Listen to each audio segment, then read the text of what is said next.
Praise the Lord. കർത്താവിൻ്റെ തിരുനാമം ഇന്ന് ഈ പ്രഭാതത്തിൽ മഹിമപ്പെടുമാറാകട്ടെ.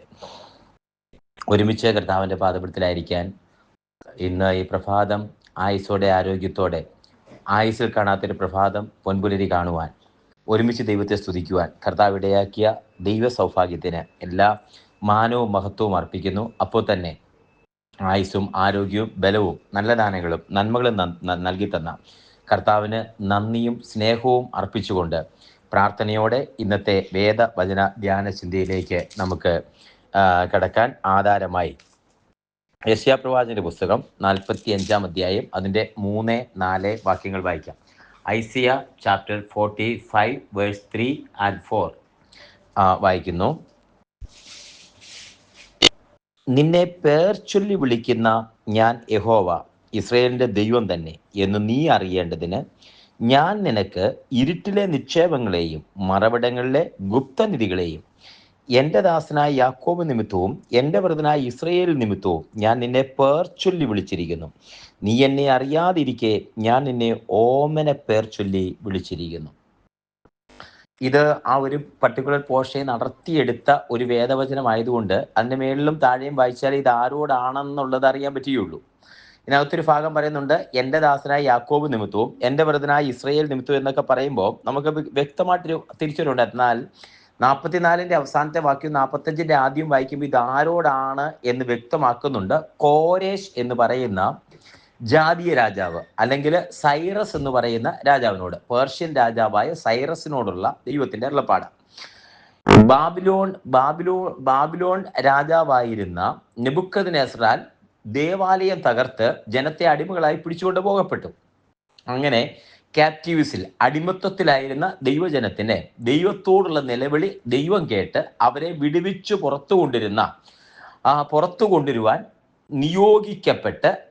നിയോഗിക്കപ്പെട്ടപ്പോൾ തന്നെ ആലയം പണിയാൻ വേണ്ടി ദൈവം നിയോഗിച്ച ഒരു ജാതീയ രാജാവാണ് കോരശ് എന്ന് പറയുന്ന ഈ രാജാവ്. അപ്പൊ കോരശിനോട് പറയുന്നത്, കോരശ് എൻ്റെ ഇടയൻ, ഞാൻ രാജാക്കന്മാരുടെ അരക്കച്ചകളെ അഴിക്കാൻ അധികാരം കൊടുത്തിരിക്കുന്നു. എന്നിട്ട് കോരശിനോട് പറയാൻ, ഞാൻ നിന്നെ ഓമനെ പേർ ചൊല്ലി വിളിച്ചിരിക്കുന്നു. ഇവിടെ ആ വാക്ക് പ്രത്യേക ശ്രദ്ധേയമാണ്. നീ എന്നെ അറിയാതിരിക്കെ ഞാൻ നിന്നെ പേർ ചൊല്ലി വിളിച്ചിരിക്കുന്നു. ഒരു തരത്തിൽ പറഞ്ഞാൽ ഈ രാജാവ് ജനിക്കുന്നതിനും ഏകദേശം 750 വർഷങ്ങൾക്ക് മുമ്പായിരിക്കണം യെശയ്യാപ്രവാചകന്റെ പുസ്തകം എഴുതുന്നത്.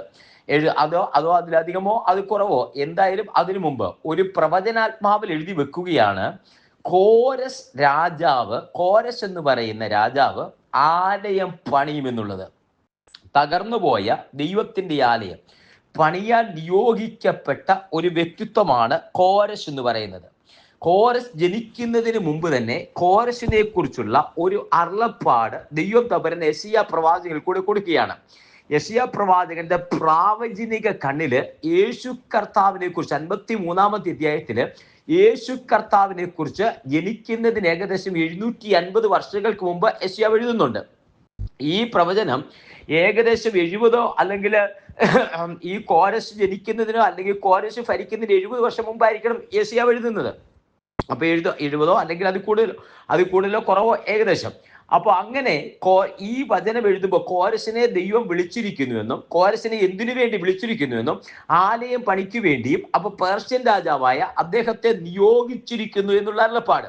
എന്നിട്ട് പറയും, എൻ്റെ ദാസനായ യാക്കോബ് നിമിത്തവും എൻ്റെ വൃതനായ ഇസ്രായേൽ നിമിത്തവും ഞാൻ നിന്നെ പേർ ചൊല്ലി വിളിച്ചിരിക്കുന്നു. നീ എന്നെ അറിയാതിരിക്കെ ഞാൻ നിന്നെ പേർ ചൊല്ലി വിളിച്ചിരിക്കുന്നു. ഞാൻ യഹോവ ഇസ്രായേലിന്റെ ദൈവം തന്നെ എന്ന് നീ അറിയേണ്ടതിന് ഞാൻ നിനക്ക് ഇരുട്ടിലെ നിക്ഷേപങ്ങളെയും മറവിടങ്ങളിലെ ഗുപ്തനിധികളെയും തരും. ഇവിടെ പ്രസക്തമായ ഒരു കാര്യം, യാക്കോബിന്റെ അല്ലെങ്കിൽ ഇസ്രായേലിന്റെ ദൈവജനത്തിന്റെ ആലയം തകർന്നുപോയി, ദൈവജനം പിടിക്കപ്പെട്ടു. അപ്പൊ പിടിക്കപ്പെട്ടു പോയി അവരുടെ റെസ്റ്റോറേഷൻ, ഒരു തിരിച്ചുവരവിന് വേണ്ടി ഉണ്ടാകുമ്പോൾ തന്നെ ആലയം നഷ്ടപ്പെട്ടു പോയി, ആലയം തകർന്നുപോയി. ആലയം ഇനി ഇല്ലാതിരിക്കുന്ന ഈ ആലയത്തെ പണിയുവാൻ അല്ലെങ്കിൽ തകർന്നുപോയ ആലയത്തെ ഒന്ന് റെസ്റ്റോറേഷനിലേക്ക് കൊണ്ടുവരാൻ, റീബിൽറ്റ് ചെയ്യുവാൻ ദൈവത്താൽ നിയോഗിക്കപ്പെടുന്ന ജാതീയ രാജാവാണ് കോരശ് എന്ന് പറയുന്നത്.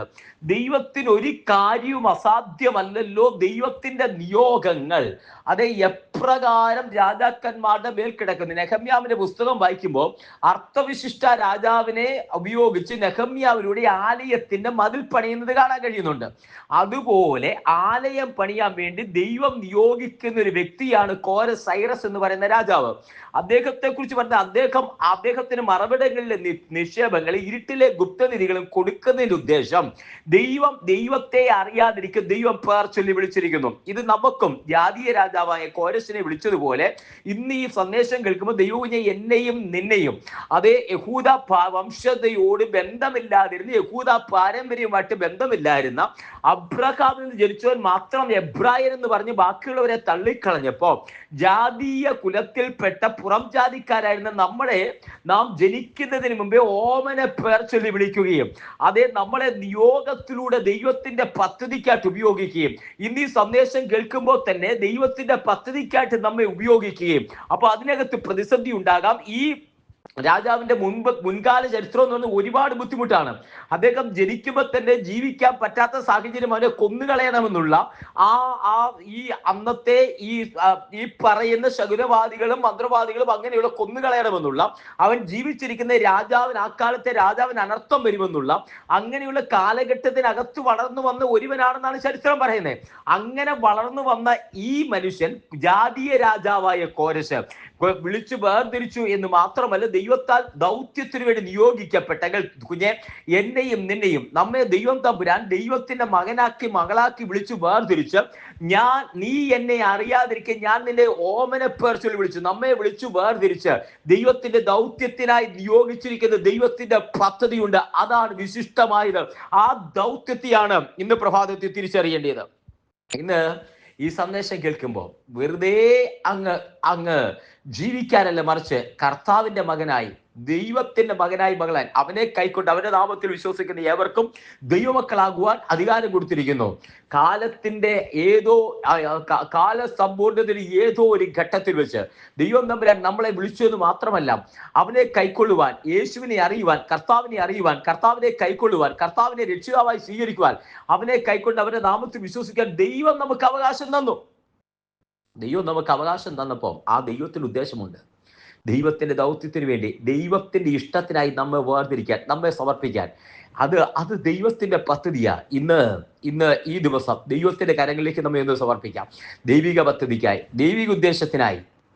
നീ എന്നെ അറിയാതിരിക്കെ ഞാൻ നിന്നെ ഓമനെ പേർ ചൊല്ലി വിളിച്ചിരിക്കുന്നു.